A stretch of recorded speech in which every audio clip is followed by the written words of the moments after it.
Exercise 1.2 question number 3 है हमारे पास।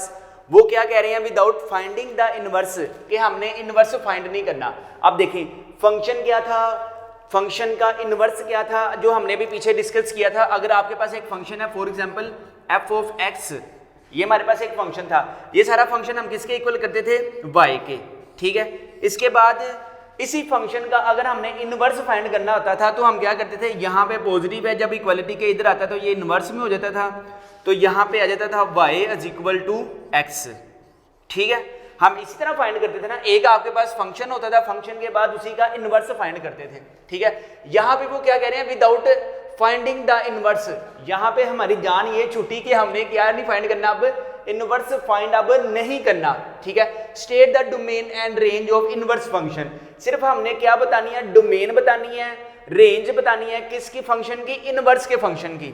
अब बाखूबी है बाकी में यार, फंक्शन हमारे पास क्या होता है, अगर मैं आपको बता दूं ना, रिजल्ट इन दोनों का रिजल्ट क्या होता है, डोमेन किसके इक्वल होती है, आपने याद रखना है, domain of a function is equal to, ये जो डोमेन होती है ये किसके इक्वल होती है, अभी मैं आपको बता भी देता हूं, रेंज ऑफ इनवर्स फंक्शन। क्या है पहला result, domain of the function is equal to range of the inverse function, domain of the function is equal to range of the inverse function, और रेंज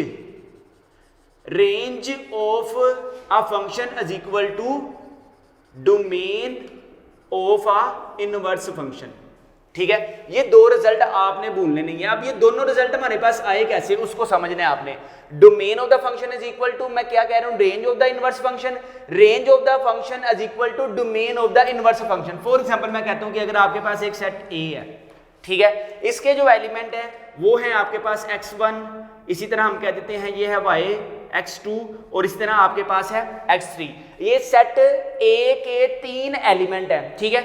इसको हम क्या कहते हैं, इसको हम कहते हैं, ये हमारे पास क्या होती है, डोमेन, ये हमारे पास क्या होती है, इनपुट। फॉर एग्जांपल अगर हमारे पास एक और सेट है y कह देते हैं, इधर हम y1 कर लेते हैं, इधर y2 कर लेते हैं, और इधर हम y3 कर लेते हैं। अब हमने इनका रिलेशनशिप बनाना है, इनको 1 फंक्शन के लिहाज से अगर हम मैप करेंगे, या ऑन टू के फंक्शन के लिहाज से हम अगर मैप करते हैं, तो जो आपके पास एक इनपुट होती है और एक ही आउटपुट आती है, एक इनपुट होती है और एक ही आउटपुट आती है, एक इनपुट होती है और एक ही आउटपुट आती है। x1 मैप करेगा y1 पे, और इस तरह x2 मैप करेगा y2 पे, और इस तरह x3 मैप करेगा y3 पे। इनका हमारे पास क्या रिलेशनशिप बन गया, हम यहाँ पे कहेंगे इनका जो रिलेशनशिप बना y is equal to f of x है, ठीक है। ये हमारे पास रिलेशनशिप आ गया y is equal to f of x positive में, ठीक है। ये हमारे पास क्या आ गई, डोमेन ऑफ द फंक्शन, ये हमारे पास क्या हो गई,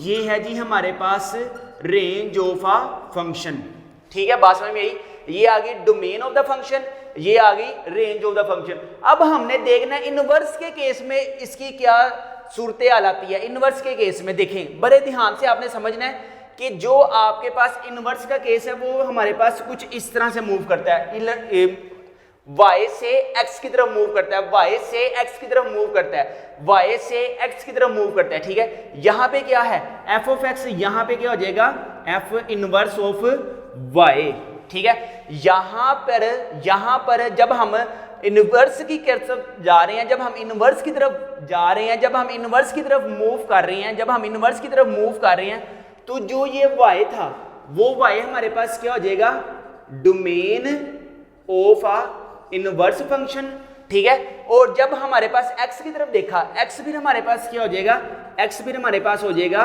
range of a function, sorry range of a inverse function, ठीक है। रिजल्ट हमारे पास क्या आया, domain of a function, domain of a function, inverse के केस में range of the inverse function, इसी तरह range of the function, inverse के केस में क्या हो जाएगा, डोमेन ऑफ द फंक्शन। बात समझ में आई, यानी कि जो फंक्शन की डोमेन है वो इनवर्स फंक्शन की रेंज है, जो फंक्शन की डोमेन है वो इनवर्स फंक्शन की रेंज है, जो फंक्शन की रेंज है वो इनवर्स फंक्शन की डोमेन है, ठीक है। ये आपने रिलेशनशिप, ये जो मैंने दो लिखे हैं ना रिलेशन, इसको आपने नहीं भूलना, इसको आप कोशिश करें किसी रजिस्टर के ऊपर लिख लें ताकि आपको याद रहे। अब हम अपने क्वेश्चन की तरफ मूव करते हैं। क्वेश्चन आपके पास वो क्या कह रहे हैं जरा देखें,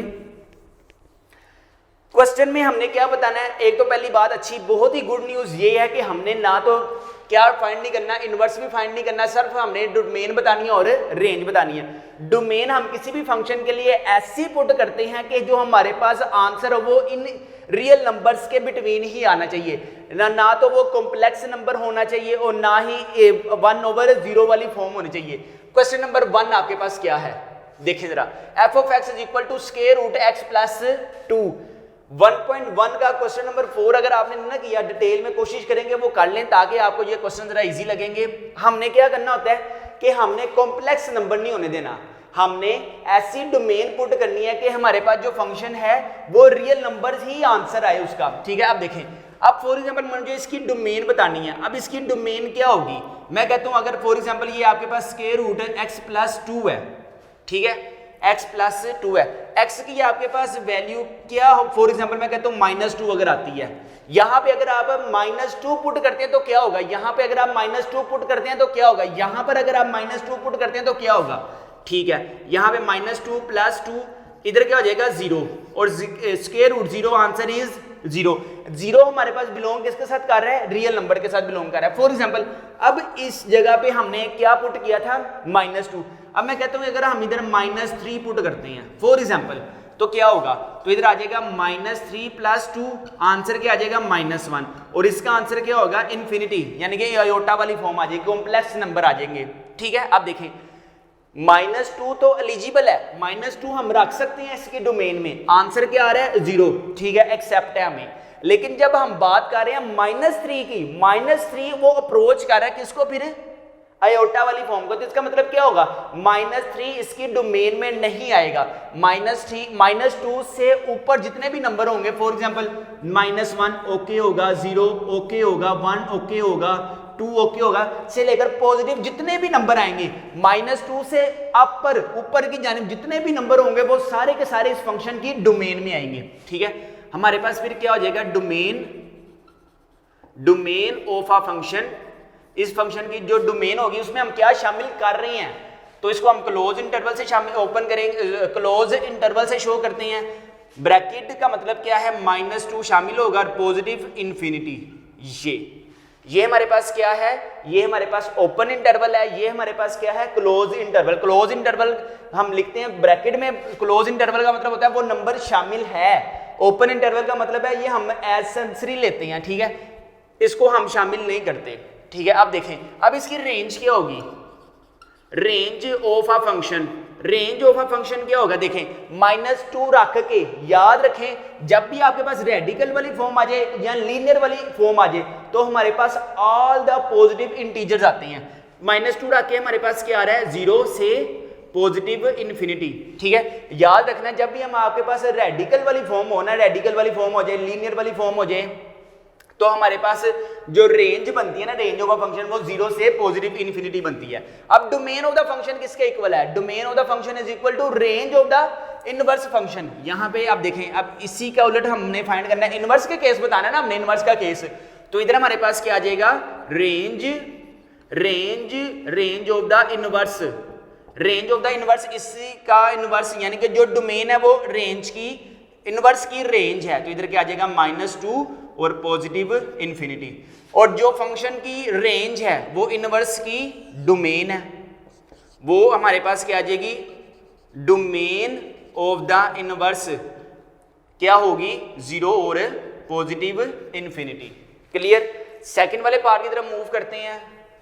सेकंड वाला पार्ट आपके पास क्या कह रहे हैं वो उसको देखते हैं। अब देखें,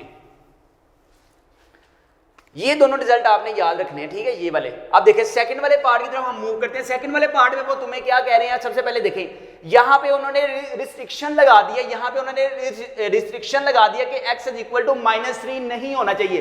क्यों नहीं होना चाहिए, वो इस वजह से नहीं होना चाहिए कि जो आपके पास अगर हम x की रिप्लेस पे -2 पुट करेंगे वो तो इन्फिनिटी आ जाएगा, 1/0 वाली फॉर्म आ जाएगी। तो आपने क्या करना है कि इसकी जो डोमेन में -3 शामिल अगर हम नहीं करते तो फिर क्या शामिल करेंगे, 4 शामिल करके देख लेते हैं, -4 शामिल करके देख लेते हैं, -5 शामिल करके देख लेते हैं, 5 शामिल करके देख लेते हैं। तो उसने रिस्ट्रिक्शन हमें इस वजह से लगाई है कि यहां पे हम -3 शामिल नहीं करेंगे, नहीं करेंगे, नहीं करेंगे। तो आपके पास यहां पे जो डोमेन ऑफ अ फंक्शन हो जाएगी, जो डोमेन ऑफ द फंक्शन होगी वो क्या होगी कि -3 हम शामिल नहीं करेंगे। तो फिर कौन से नंबर शामिल करेंगे? हम दुनिया भर के सारे नंबर शामिल करेंगे, लेकिन याद रहे -3 शामिल नहीं करेंगे। All the real numbers are included in this domain but not included -3। सारे के सारे नंबर रियल नंबर्स के हम शामिल करेंगे, लेकिन -3 को शामिल नहीं करेंगे। ठीक है, तो इसकी फिर रेंज क्या हो जाएगी? Range of the function. अब देखें फॉर एग्जांपल मैं कहता हूं रेंज ऑफ द फंक्शन -3 जब हम पुट करेंगे, फॉर एग्जांपल यहां पे अगर हम -3 पुट करके देखते हैं, -3 + 3 आंसर क्या हो जाएगा? अनडिटरमाइंड हो जाएगा, यानी कि हम इसको 1/0 वाली फॉर्म में इन्फिनिटी आ जाती है, 1/0 वाली फॉर्म में हमारे पास अनडिफाइंड आ जाती है, जिसको हम बयान बिल्कुल भी नहीं कर सकते, जिसको हम बयान नहीं कर सकते। ठीक है, -3 रख के आंसर क्या आ रहा है? 0। तो हमारे पास रेंज में भी क्या आएगा? -3 रख के आंसर क्या आ रहा है? 0। तो इसका मतलब क्या होगा? All real numbers are included but not included 0। 0 को हम इंक्लूड नहीं करेंगे। देखें ना, जो चीज हम डोमेन में ही रखना पसंद नहीं कर रहे, उसको रख के आंसर जो आ रहा है वो भी हमारे पास फिर रेंज की सेंस में नहीं आएगा। ठीक है, बाकी वही formula domain of the function is equal to किसके है? Range of the inverse function. क्या है? All real numbers but not included -3। It's ना range of the function, range of the function is equal to किसके है? हमारे पास domain of the inverse function. क्या है? All real numbers but not included 0, लेकिन 0 को हम शामिल नहीं करेंगे। ठीक है जी, अब आगे देखें, आगे मूव करते हैं क्वेश्चन नंबर 3 की तरफ। क्वेश्चन नंबर 3 मुझे लगता है, हाँ, x is equal two is not 4। x जो है आपके पास 4 नहीं होना चाहिए, x आपके पास 4 कतन नहीं होना चाहिए। देखें जहरी सी बात है, यहां पे मुझे लगता है माइनस है, सॉरी यहां पे माइनस है। यहां पे जब आप माइनस पुट करेंगे x -4, जब आप यहां पे x की रिप्लेस पे 4 रखेंगे तो आंसर फिर वही आ जाएगा, अनडिफाइंड 1/0 वाली फॉर्म। तो हम इसकी डोमेन क्या रखेंगे फिर? Domain of a function. Domain of a function हमारे पास क्या है? Domain of the function all real numbers but not included 4। 4 को हम शामिल नहीं करेंगे। अब देखें, अब हम बात करते हैं इसकी रेंज ऑफ द फंक्शन की। रेंज ऑफ द फंक्शन आपके पास क्या है? रेंज ऑफ द फंक्शन हमारे पास क्या होता है? देखें, अब रेंज का मतलब ये नहीं होना कि आपने यहां पे 4 पुट किया तो आपके पास वो आंसर क्या आ गया? आंसर आ गया आपके पास 0। ठीक है, तो लेकिन जब आप यहां पे 0 पुट करेंगे वो एक बिल्कुल स्ट्रेंज की कंडीशन बन जाएगी। याद रखें, जब भी आपके पास इस तरह की कोई कंडीशन आ जाए, न्यूमिनेटर ओवर डिनोमिनेटर सेम आ जाए, तो आपके पास क्या करना है? आपने सबसे पहले देखें फंक्शन आपके पास क्या है? f(x) is equal to x - 1 over x - 4। ठीक है, अगर हम इसको सोल्व करते हैं, मैं आपको बताना, ये चारों के न्यूमिनेटर और डिनोमिनेटर अगर सेम आ जाए इस केस में, तो आपके पास रेंज क्या आएगी? फॉर एग्जांपल यहां पे मैं कहता हूं y is equal to f(x) is equal to y x - 1 over x - 4 है। ठीक है, यहां पे x - 4 इधर क्या हो रहा है? डिवाइड, इधर जाके क्या हो जाएगा? xy - 4y is equal to x - 1। ठीक है, अब देखें यहां पे x को अगर हम इक्वालिटी के इधर लेके आते हैं, xy - x is equal to 4y इधर आ जाएगा फिर -1। अब इसमें से कॉमन क्या आ रहा है? x कॉमन आ गया, तो बाकी क्या रह गया आपके पास? y - 1 is equal to 4y - 1, x is equal to 4y - 1 over y - 1। अब देखें, अब ये फंक्शन किस पे अनडिफाइंड हो रहा है? अब ये फंक्शन आपके पास किस पर अनडिफाइंड हो रहा है? देख के बताएं जरा। अगर यहां पे 1 आ जाए, अगर यहां पे 1 आ जाए तो ये फंक्शन क्या होगा? अनडिफाइंड होगा। यहां पे देखें, अगर यहां पे 1 आ जाए तो ये फंक्शन क्या होगा? अनडिफाइंड हो जाएगा। अगर ऊपर 1 आ जाए, नीचे भी 1 आ जाए, तो ये फंक्शन क्या हो जाएगा? अनडिफाइंड हो जाएगा। ठीक है, तो आपके पास जो इसकी रेंज आएगी, all real numbers are included but not included 1 को हम क्या करेंगे? शामिल नहीं करेंगे। ठीक है, अब देखिए डोमेन ऑफ द फंक्शन हमारे पास क्या होती है? वो होती है हमारे पास domain of the function is equal to होती है range of the inverse function is equal to all real numbers but not included 4। इसी बात रेंज ऑफ द फंक्शन हमारे पास क्या होती है? Domain of the inverse function. वो क्या होगी? All real numbers but not included 1 को हम शामिल नहीं करेंगे। लास्ट वाला पार्ट है 4 वाला। 4 वाले पार्ट में देखें क्या है, f of x is equal to x minus 5 की पावर स्केयर। अब याद रखें यहां पे आप अगर स्केयर का फार्मूला ओपन करके भी देखते हैं, फॉर एग्जांपल आपके पास ओपन करके भी देखते हैं, हमने बात की थी कि जो फंक्शन है वो 1/0 नहीं होना चाहिए और अनडिफाइंड नहीं होना चाहिए और इन्फिनिटी नहीं होना चाहिए। इससे हमने जरा परहेज करना है। जब यहां पे देखें, यहां पे हम x की कौन सी वैल्यू ऐसी लेंगे कि वो ये बन जाए या ये बन जाए या ये बन जाए, x की हमारे पास ऐसी कौन सी वैल्यू आएगी, x की हमारे पास ऐसी कौन सी वैल्यू आएगी जहां पे ये फंक्शन 1/0 तो नहीं बन रहा, अनडिफाइंड भी नहीं हो रहा, इन्फिनिटी भी नहीं आ रही, तो फिर इसका जो डोमेन होगी, इसकी डोमेन क्या होगी फिर भला, डोमेन ऑफ अ फंक्शन। आप ये सोच रहे होंगे कि all the real numbers are included in this domain, लेकिन इसका जो आंसर है वो ये नहीं है। अगर आप इसकी कंडीशन को देखें ना, कंडीशन उसने हमें क्या लगाई है, x जो है वो ग्रेटर देन और इक्वल टू 5 है, x जो है वो ग्रेटर देन और इक्वल टू 5 है। जब आपके पास उन्होंने हमें रिस्ट्रिक्ट कर दिया कि आपके पास इसकी जो x की वैल्यू है वो 5 है, ये 5 से बड़ी है, तो उसकी डोमेन में सिर्फ हम 5 शामिल करेंगे और उससे बड़ी वाली वैल्यू शामिल करेंगे, फिर 4 शामिल नहीं करेंगे, ठीक है। तो इसकी जो डोमेन होगी बच्चों वो क्या आ जाएगी, वो आ जाएगी फिर 5 से ऊपर सारी वैल्यू, ठीक है। इसको हम क्लोज इंटरवल में लिखेंगे कि 5 इंक्लूडेड है, ठीक है। रेंज ऑफ द फंक्शन हमारे पास फिर क्या होगी, रेंज ऑफ द फंक्शन हमारे पास फिर क्या होगी, देखें 5 रख के आंसर क्या आ रहा है 0, 5 रख के आंसर क्या आ रहा है 0, 5 रख के आंसर आपके पास क्या आ रहा है, याद रखें 0 आपके पास आंसर आ रहा है, तो इसका मतलब 0 को इंक्लूड करेंगे और ये जा रहा है कहां तक, पॉजिटिव इन्फिनिटी तक। और अब आपको फार्मूला याद है, वो क्या फार्मूला है आपके पास, वो है domain of the function is equal to क्या होती है, range of inverse function is equal to, ये हमारे पास क्या आ जाएगी, ये आ जाएगा फिर हमारे पास 5 टू पॉजिटिव इन्फिनिटी, और जो डोमेन ऑफ द फंक्शन होती है वो बेसिकली होती है आपके पास domain of the inverse function, वो आपके पास क्या आ जाएगी 0 और पॉजिटिव इन्फिनिटी। यहां पे हमारे पास कंप्लीट होते हैं क्वेश्चन नंबर, एक्सरसाइज 1.2 का क्वेश्चन नंबर 3 हमारे पास कंप्लीट होते हैं, ठीक है।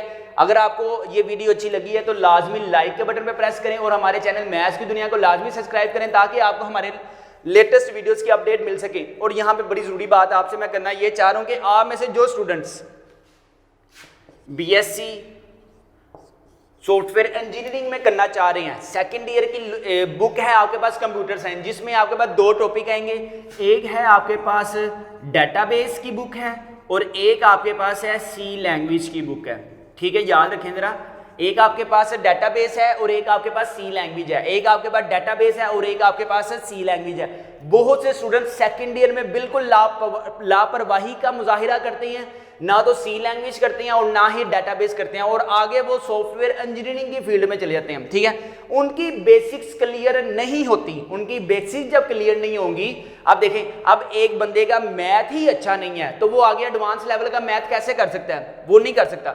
जब तक आप सी लैंग्वेज अच्छी नहीं करेंगे, डेटाबेस अच्छी नहीं करेंगे, अपनी वेब डिजाइनिंग की और वेब डेवलपमेंट की, वेब डिजाइनिंग की और वेब डेवलपमेंट की, याद रखें सॉफ्टवेयर इंजीनियरिंग में आपको ये लैंग्वेजेस आना बहुत ज़रूरी हैं। कौन कौन सी, वेब डिजाइनिंग की और वेब डेवलपमेंट की। वेब डिजाइनिंग में क्या आ जाता है, HTML आ जाता है, CSS आ जाता है, जावास्क्रिप्ट आ जाती है, जावा आ जाती है, ठीक है, सॉरी जावा उसमें आती है डेवलपमेंट में, ठीक है।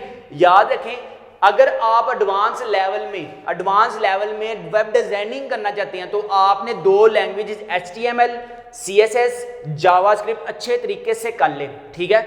और वेब डेवलपमेंट की अगर मैं बात करूं, वेब डेवलपमेंट में जावा, PHP, वर्डप्रेस लाजमी कर लें, जिससे आप फ्रीलांसिंग कर सकते हैं। सेकंड ईयर के फौरन बाद या तो आप इंटर्नशिप हासिल कर सकते हैं, अगर आप इंटर्नशिप हासिल नहीं करते तो आप फाइवर से, अपवर्ड से ऑनलाइन अर्निंग कर सकते हैं। और यहाँ पे अगर मैं ज़रूरी आपको मैसेज ये देना चाहता हूँ, अगर कोई फीमेल वेब डिजाइनिंग में जाना चाहती है तो यार फोटोशॉप के कोर्स को लाजमी कर ले, फोटोशॉप के कोर्स को लाजमी कर ले। मेरे पास एक लैंग्वेज का जो कोर्स है, फॉर एग्जांपल अगर किसी स्टूडेंट ने अगर इब्तिदा करनी है तो वो HTML से करे, HTML के बाद CSS से करे, CSS के बाद जावास्क्रिप्ट से करे, ठीक है। इसके बाद इन दोनों का एक फ्रेमवर्क होगा जो हमारे पास क्या होगा, बूटस्ट्रैप। क्या है हमारे पास, बूटस्ट्रैप। ठीक है, एक लैंग्वेज की जो मेरे पास प्राइस है वो सिर्फ 300 रुपीज़ है। 300 रुपीज़ में आप HTML कंप्लीट कर लेंगे, 300 रुपीज़ में CSS कंप्लीट कर लेंगे। याद रखें, जब आपने सेकेंड ईयर के बाद गो थ्रू होना है यूनिवर्सिटी की तरफ, वहां पर आपके पेरेंट्स के बाद 15-15, 20-20 लाख रुपए नहीं होने अफोर्ड करने के लिए। तो बेहतर ये नहीं है कि आप अभी से 300 रुपीज़ में HTML करें, CSS करें, जावास्क्रिप्ट करें। यूनिवर्सिटी लेवल में ये लैंग्वेजेस आपको नहीं सिखाई जाएंगी, वहां पे सिर्फ आपको थोरली पढ़ाया जाएगा। इंशाल्लाह ताला HTML, CSS, जावास्क्रिप्ट के कोर्स में 300 रुपीज़ का है, सिर्फ 300 रुपीज़ का है कोर्स, जिसमें आपको एडवांस लेवल की लैंग्वेज भी सिखाई जाएंगी। आप में से जो स्टूडेंट इंटरेस्टेड है वो हमसे कांटेक्ट करके इंशाल्लाह ताला ये लैंग्वेजेस को अपने व्हाट्सएप पर मंगवा सकते हैं। अगर आपको ये वीडियो अच्छी लगी है तो दोस्तों के साथ शेयर करें, लाइक करें और हमारे चैनल मैथ्स की दुनिया को सब्सक्राइब करें। अपने वालिदैन का बहुत ज्यादा ख्याल रखा करें। मुझे दीजिए इजाजत, अस्सलाम वालेकुम। अगर आपको सेकेंड ईयर का कंप्लीट कोर्स चाहिए चैप्टर नंबर 1 से लेकर चैप्टर नंबर 7 तक, अब आपको मैं दिखा भी देता हूँ चैप्टर नंबर 1 की कंप्लीट एक्सरसाइज सोल्व में। एक्सरसाइज 1.1, 1.2, 1.3, 4, 1.1 देखें, 1.1 की कंप्लीट वीडियोस आपको मिल जाएंगी। क्वेश्चन नंबर 1, 2, 3, 4, 5, 6, 7, 8, 9 और एग्जाम्पल्स भी अल्हम्दुलिल्लाह इंशाल्लाह ताला मिलेंगी। इसी तरह एक्सरसाइज 1.2 क्वेश्चन नंबर 1, 2, 3 और इसी तरह एक्सरसाइज 1.3 के कंप्लीट क्वेश्चंस आपको मिल जाएंगे। अगर हम बात करते हैं चैप्टर नंबर 1 के इंपॉर्टेंट शॉर्ट क्वेश्चंस की, तो यहाँ पे देख सकते हैं आप इंपॉर्टेंट शॉर्ट क्वेश्चंस भी आपको मिलेंगे। अगर मैं चैप्टर नंबर 2 की बात करूँ तो आप देख सकते हैं 2.3 की कंप्लीट वीडियोस आपको मिल जाएंगी। इसी तरह 2.4 की भी आपको कंप्लीट वीडियोस मिलेंगी। इसी तरह 2.5 की भी आपको कंप्लीट वीडियोस मिल जाएंगी। चैप्टर नंबर 3 को हम देख लेते हैं। Chapter number 3 is very very important. Chapter number 3 के आप important short question, long question देख सकते हैं। 3.2 भी आप देख सकते हैं। इसी तरह 3.3 के सारी एक्सरसाइज सोल्व देख सकते हैं। 3.4 भी आपको कंप्लीट मिलेगी। इसी तरह 3.5 भी आपको कंप्लीट मिलेगी। इसी तरह अगर हम 3 चैप्टर के important short question, important long questions की बात करें तो आप देख सकते हैं चैप्टर नंबर 4 भी आपको कंप्लीट मिलेगा। एक्सरसाइज 4.1 देख लें आप बेशक। इसी तरह 4.3 देख लें आप। 4.3 बहुत ही लेंथी है यार, ये बहुत वेरी इंपॉर्टेंट है। चैप्टर नंबर 4 के अगर हम इंपॉर्टेंट शॉर्ट क्वेश्चन देख लें, चैप्टर नंबर 4 के आप अगर इंपॉर्टेंट शॉर्ट क्वेश्चन देख लें, ये आपकी स्क्रीन पे है। अगर आप चैप्टर नंबर 5 देख लें, 5.1 है, 5.2 है, आपको कंप्लीट शॉर्ट क्वेश्चंस मिलेंगे, लॉन्ग क्वेश्चंस मिलेंगे। अगर आपको चैप्टर नंबर 6 चाहिए तो 6.1 से लेकर 6.9 तक कंप्लीट मिलेगा। 6.1 की भी कंप्लीट वीडियोस मिलेंगी। इस तरह 6.2 की भी आपको कंप्लीट वीडियोस मिलेंगी। 6.4 देख लें, 6.4 की भी कंप्लीट वीडियोस आपको मिलेंगी। इसी तरह 6.5 की भी आपको कंप्लीट वीडियोस मिलेंगी। इसी तरह 6.6 की भी आपको कंप्लीट वीडियोस मिलेंगी। अगर हम बात करते हैं चैप्टर नंबर 6 के इंपॉर्टेंट शॉर्ट क्वेश्चंस और इंपॉर्टेंट लॉन्ग क्वेश्चंस भी आप अपनी ये देख सकते हैं। Important long questions, important short question आपको अगर मैं बता दूं MCQs भी मिलेंगे आपको। जी हाँ, चैप्टर नंबर 1 से लेकर चैप्टर नंबर 7 विद आंसर्स भी आपको मिल जाएंगे और आपको विदाउट आंसर्स भी PDF फाइल आपको मिलेगी। MCQs की वीडियोस भी मिलेगी। इसी तरह चैप्टर नंबर 2 के इंपॉर्टेंट MCQs भी मिलेंगे, सोल्व भी मिलेंगे, अनसोल्व भी मिलेंगे, MCQs भी मिलेंगे।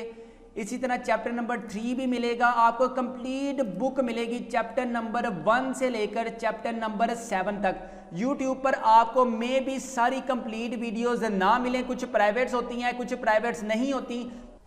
इसी तरह अगर आपको चैप्टर नंबर 7 की भी कंप्लीट वीडियो चाहिए, देख सकते हैं 7.1 हमारे पास कंप्लीट है। इसी तरह 7.2 भी हमारे पास कंप्लीट है। अगर मैं 7 चैप्टर के इंपॉर्टेंट शॉर्ट क्वेश्चन बता दूं, इंपॉर्टेंट लॉन्ग क्वेश्चन बता दूं, तो ये देख सकते हैं इंपॉर्टेंट शॉर्ट क्वेश्चंस हैं, इंपॉर्टेंट लॉन्ग क्वेश्चंस हैं। अब मैं आपको बता दूं कि अगर आपको चैप्टर नंबर 1 से लेकर चैप्टर नंबर 7 तक कंप्लीट वीडियो चाहिए, और हाँ अगर आपने कोई वीडियो जो डाउनलोड भी करनी है तो आपने जस्ट क्या करना है, उस वीडियो पे फॉर एग्जांपल अगर आपको अब ये वीडियो डाउनलोड फॉर्म में चाहिए तो यहाँ पे एक आइकन बना मिलेगा आपको डाउनलोड का। अब आप इसे डाउनलोड करें, जो मर्जी करें, जब मर्जी देखें, ये आप पर है। ठीक है, अब आपने क्या करना है यार, ये चैप्टर नंबर 1 से लेकर चैप्टर नंबर 7 तक बहुत मेहनत की है मैंने, अल्हम्दुलिल्लाह बहुत मेहनत की है, जो सिर्फ मैंने आपके लिए की है। आप अगर YouTube पर देखते हैं तो सारी की सारी वीडियोस आपको YouTube पर नहीं मिलेंगी, सारी की सारी आपको वीडियोस YouTube पर नहीं मिलेंगी। कुछ प्राइवेट होती हैं, कुछ हाफ होती हैं। अगर आप ये चैप्टर नंबर 1 से लेकर चैप्टर नंबर 7 तक की complete video, short question, long question, MCQs अपने व्हाट्सएप पर मंगवाना चाहते हैं तो आपको ना तो कोई एकेडमी की जरूरत है, no maths tutor, prepare with us, you can gain 100 out of 100 marks in maths class. Second year math complete book video lecture course in 600 rupees. ये जो लिंक है ना, ये वाला जो लिंक है, ये सेकेंड ईयर का ये वाला जो लिंक है जहाँ पे कंप्लीट वीडियोज अपलोड है, यहाँ पे ये जो लिंक आपको मिलेगा जस्ट 600 रुपीज़ में, जस्ट 600 रुपीज़ में, जो कि पूरा साल आपके पास लाइफ टाइम तक ये असेस होगी। जब मर्जी वीडियोस को डाउनलोड करें। आपने क्या करना है, अभी इस नंबर पर 0323451677 पर जैस कैश करवाएं और व्हाट्सएप पर फ्री लिंक हासिल करें, जो हम आपको पूरी बुक का लिंक मुहैया करेंगे। इस पूरी बुक के लिंक में किसी भी सवाल का कोई भी पार्ट इंशाल्लाह ताला मिस नहीं होगा। ये जो लिंक मैं आपको दूंगा इंशाल्लाह ताला, इसमें कोई भी एग्जाम्पल्स, कोई भी क्वेश्चंस, कोई भी MCQs ऐसा नहीं होगा जो आपसे नहीं हो रहा होगा। इंशाल्लाह ताला you will gain 100 out of 100 marks for this particular link.